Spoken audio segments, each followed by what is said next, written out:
Hello guys, we have this very affordable and very cheap wireless tattoo machine. This is a generic tattoo machine from China. So iti-test natin to guys sa needles.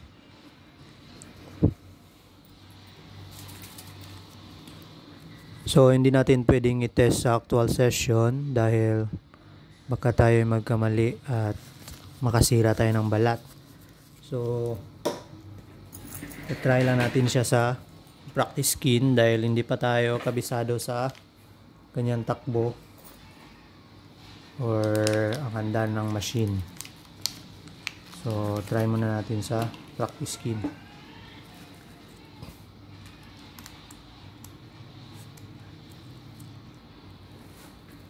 So press natin to para mapandar ang machine.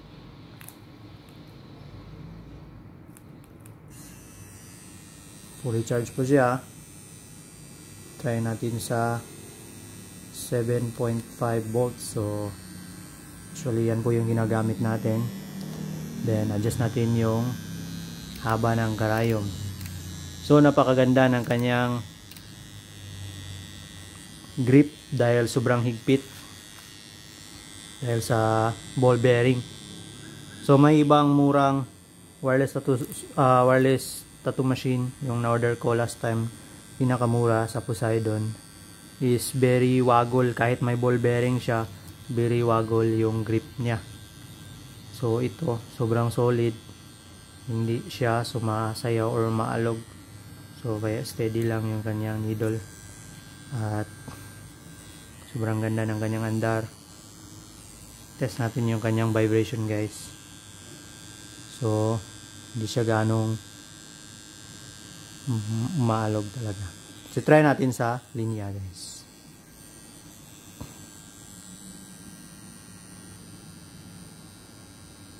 So gumamit tayo dito ng 1RL na liner.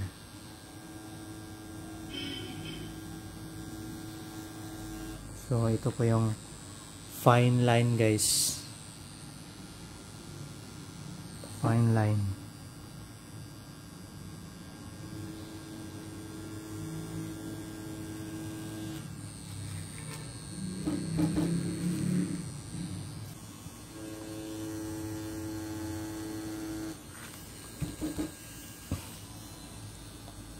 So dahil bago pa siya, talagang consistent yung kanyang andar guys.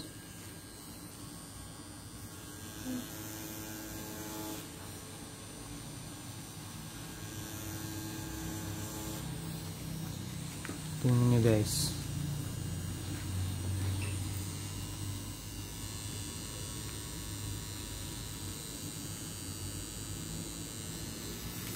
So 1RL po yung ginamit natin. Tapos ito ay 4mm stroke. So dahil mapansin natin na sobrang haba ng karayom pag ina-adjust natin. So nasa mga 4mm stroke to.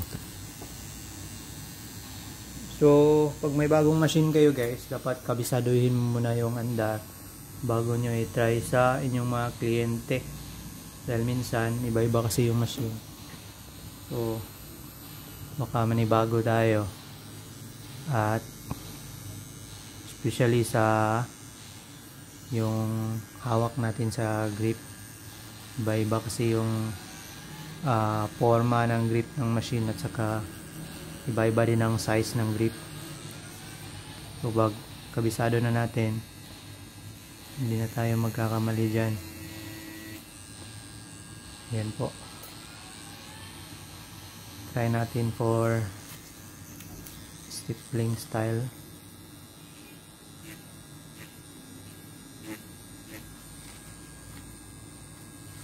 Ayan. Try natin.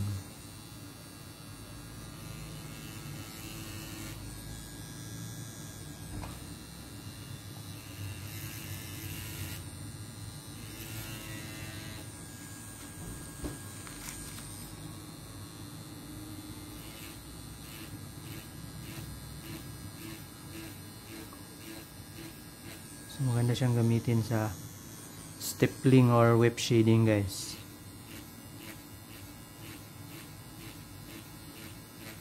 So this is the most affordable tattoo machine in the market. Nasa 2,000 lang siya guys. So na-try ko na yung ibang mura. I think this is the most decent na produkto nila.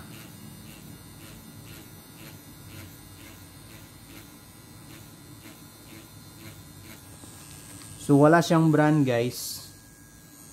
Pag may brand na yan guys, mahal na yan. I think may mga ibang brand na kumuha nito tapos nilagyan nila ng brand. So dahil generic lang siya, madali lang siyang i-branding. So may nakita yata akong tattoo machine na ganitong itsura tapos nilagyan nila ng brand. Madali lang yan guys. Pwede lang yan na ipa-laser engrave yan. Tapos yung casing is lalagyan ng print para sa branding. So ganun po yung ginagawa ng ibang nagbebenta ng mga machines. So sobrang mura lang nito guys, nasa 2,000 lang to guys. Pero hindi pa natin to na-try kung tatagal siya ng ilang taon. Pero mostly ang mga machines hanggang 2 years lang yan guys, yung mga China machines. Pinakamatagal na yung 3 years pag araw-araw mo siyang ginagamit sa tattoo session at walang ibang machine kang ginagamit kundi yun lang. So very smooth siya sa stapling guys. Tingnan nyo guys.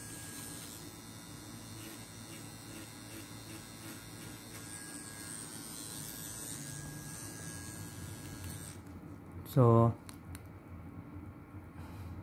ma-adjust mo yung bolts niya kahit naka-pause button.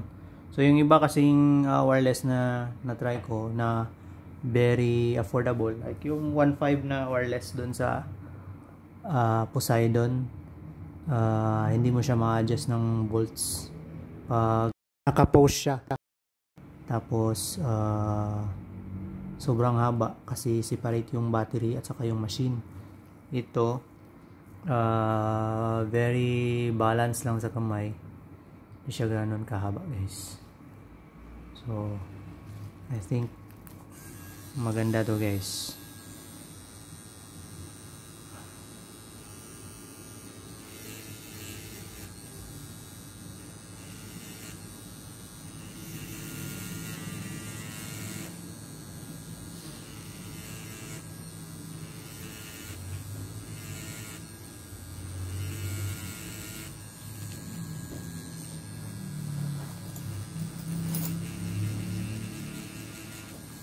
Try natin sa solid shading guys.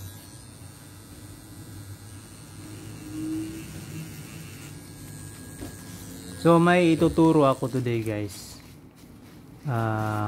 Kasi pag isasawsaw mo yung karayom directly doon sa ink cups, mag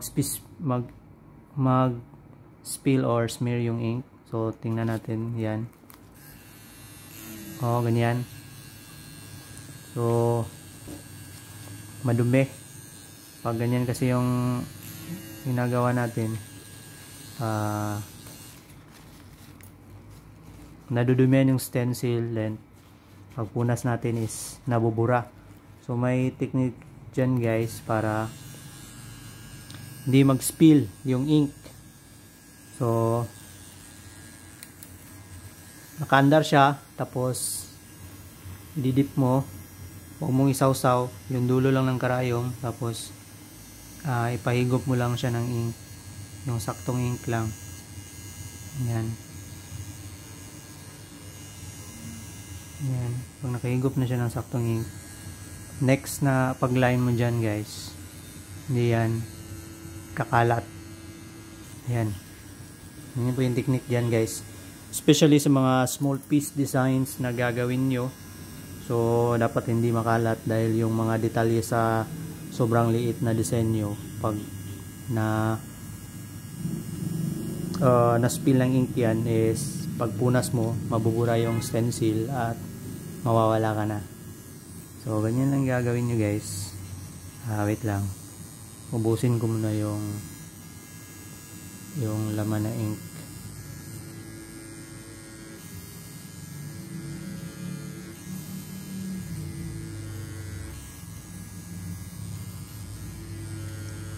So hindi siya ganun kaingay guys.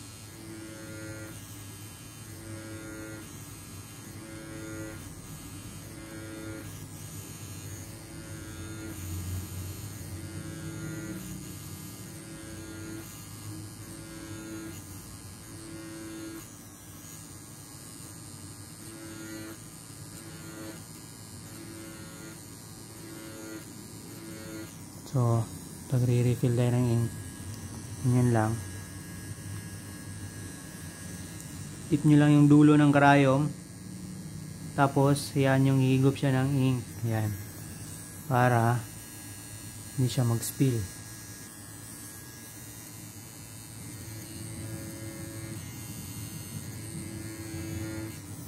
So, i-try natin sa solid shading.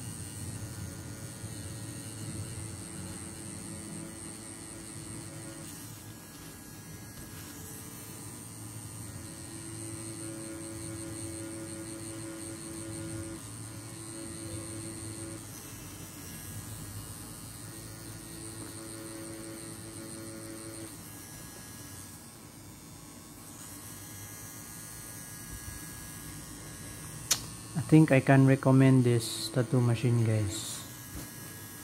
Pero ganun pa rin, basta China machines guys, hindi consistent yung production nila. So marahil sa machine na to is maswerte tayo, maganda yung naibigay sa atin. So meron ding nakaka-receive tayo ng hindi maganda kasi hindi consistent yung quality ng produkto nila, especially if affordable na machine tulad nito. So dahil mura siya, mass production, di ganong na-check yung quality.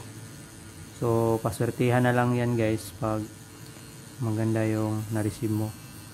Pero pwede mo namang isauli pag hindi maganda yung na-receive mo guys.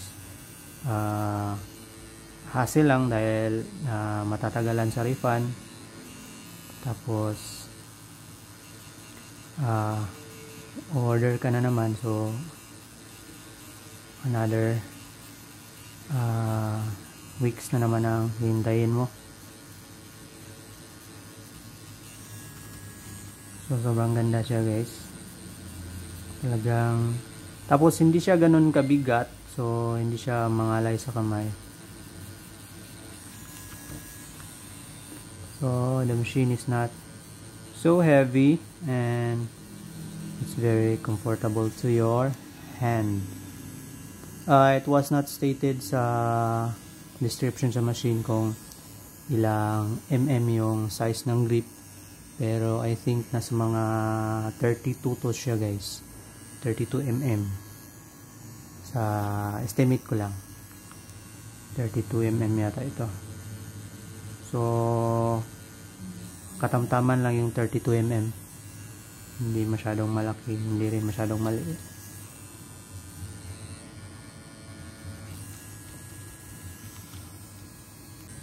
So para sa may mga katanungan regarding sa machines, comment lang sa comment section, and then don't forget to subscribe para sa ating mga bagong uploads.